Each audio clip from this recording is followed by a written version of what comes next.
반갑습니다. 공학도 구훈입니다. 이번 시간은 점도에 대해 설명을 드릴게요. 점도란 기호로 다음과 같이 우리가 묘를 쓰고요. 유체가 흐름에 저항하려는 성질로 정의가 됩니다. 그런데 사실 이 정의가 좀 어려워요. 그래서 이것을 조금 간단하게 보도록 하겠습니다. 여러분들 앞에 두 개의 평판이 있다고 하고 평판 사이에 뉴턴 유체라는 이상적인 물질이 들어있다고 가정하겠습니다. 만약 현미경으로 이것을 들여다본다면 다음과 같은 분자들이 보일 건데요. 원래 이런 분자들은 서로 잡아당기기도 하고 막 밀기도 하고 자유롭게 움직이지만 이것은 사고 실험이기 때문에 이런 움직임들은 없다고 가정을 하겠습니다. 실험 방법은 이렇습니다. 가장 위쪽의 평판을 제가 1N의 힘으로 밀 때 아래쪽에 있는 분자들이 어떻게 움직일지 보는 거예요. 자, 보시다시피 같은 힘을 주더라도 점도가 작은 물질은 잘 흐르는 반면 점도가 큰 물질은 잘 흐르지 못한다는 것을 볼 수 있습니다. 자, 이렇게 점도에 따라 흐르는 속도가 달라지는 이유를 보기 위해 한번 위에 있는 그림을 확대해 보도록 하겠습니다.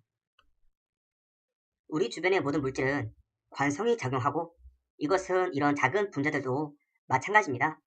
관성이란 움직이려던 물질은 계속 움직이려고 하고 정지했던 물질은 계속 정지해 있으려는 성질을 말하는데요. 처음 실험을 시작할 때 분자들은 이제 멈춰 있었기 때문에 멈춰 있으려는 상태를 유지하려고 합니다.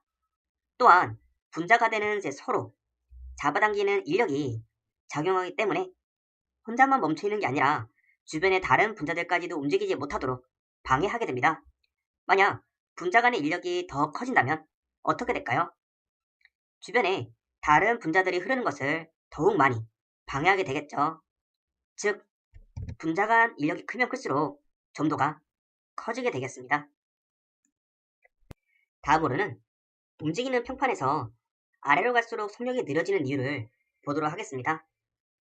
보시다시피 가장 위의 분자들은 평판의 속도와 거의 같은 빠르기로 움직이는 반면에 아래로 내려가면 내려갈수록 속력이 점점 느려지는 것을 볼 수가 있는데요. 이 이유 또한 그림을 확대해서 자세히 보도록 하겠습니다. 우리가 유체역학에서 평판과 분자 사이에는 점착 조건이 형성이 되어 있다고 말을 합니다. 점착 조건이란 위에 있는 평판의 마찰력이 아래쪽에 있는 분자의 무게나 질량 등에 비해서 월등히 강하기 때문에 생기는 현상인데요. 맨 위에 있는 분자들은 이러한 이유 때문에 평판에 거의 붙어있다시피 한 상태로 같이 움직이게 됩니다.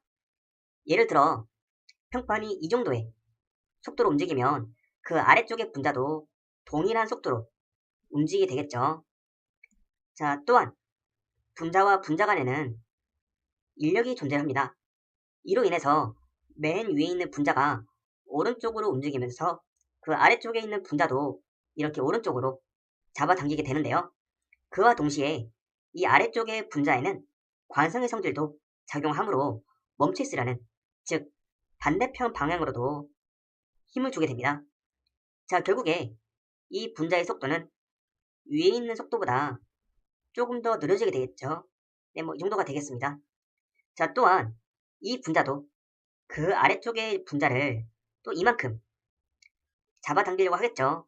자, 근데 그와 동시에 또 그 아래쪽의 분자들은 또 반대쪽으로 관성이 작용하기 때문에 또 속도가 조금 더 느려지게 됩니다. 자, 결과적으로는 움직이는 평판과 멀어질수록 유체 속도가 감소를 한다. 이렇게 정의할 수 있을 거고요. 방금 내용을 정리해서 수식으로 표현해 볼게요. 이 그림에서 파란색 화살표는 유체의 속도 U를 나타내고요. 그리고 이 평판과 평판과의 거리는 소문자 Y라고 하겠습니다. 보시다시피 평판 아래에서 위로 갈수록 유체 속도가 점점 빨라지는 것을 볼 수 있는데요. 이를 우리가 속도 기울기 혹은 속도 구배라고 말하고 다음과 같이 미분의 식인 du, dy로 나타낼 수가 있습니다. 자, 제가 만약에 힘을 1N이 아니라 제가 2배로 2N의 힘을 주게 되면 어떻게 될까요? 네, 다음과 같이 속도 구배는 더 커지게 될 것입니다. 즉, 힘과 속도급에는 비례관계였습니다. 자, 이번에는 평판의 면적과 힘의 관계를 보도록 하겠습니다. 자, 다음과 같이 수조 안에 제가 찐득찐득한 예를 들면 꿀 같은 물질을 집어 넣었다 가정을 하고요. 자, 그리고 한쪽에는 1m 제곱의 평판, 한쪽에는 2m 제곱의 평판을 준비한 다음에 제가 똑같은 위치까지 밀어봤습니다. 그러면 어느 쪽이 힘이 더 많이 들어갈까요?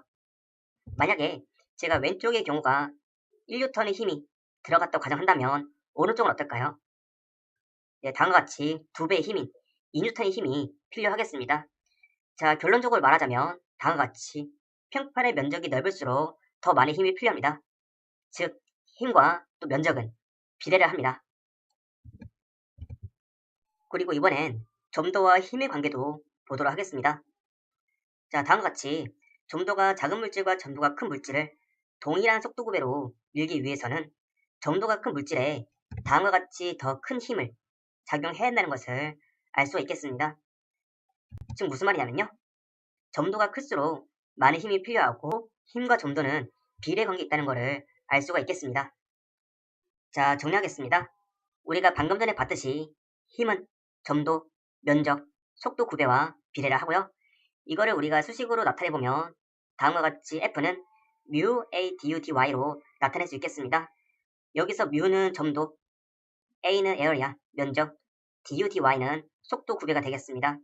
자, 그런데 우리가 사실 알고자 하는 거는 F가 아니라 점도, mu잖아요. 그래서 제가 mu와 F의 자리를 바꿔서 다음과 같이 표현할 수 있겠습니다. 자, 그리고 우리가 이제 단위들을 쭉 정리를 해보면 힘의 단위 같은 경우는 kg 곱하기 m/s 제곱, 면적 같은 경우는 미터의 제곱, du 같은 경우는 m/s, dy 같은 경우는 미터가 되는데 이런 단위들을 쭉 정리를 해보면 다음과 같이 g/cm/s라고 정의할 수 있겠습니다. 우리 이 단위가 너무 길기 때문에 보통 점도의 단위로는 우리가 줄여서 포아즈라는 단위를 사용하게 되겠습니다. 자, 마지막으로 정리하도록 하겠습니다. 네, 지금까지 공학도 9이었습니다. 감사합니다.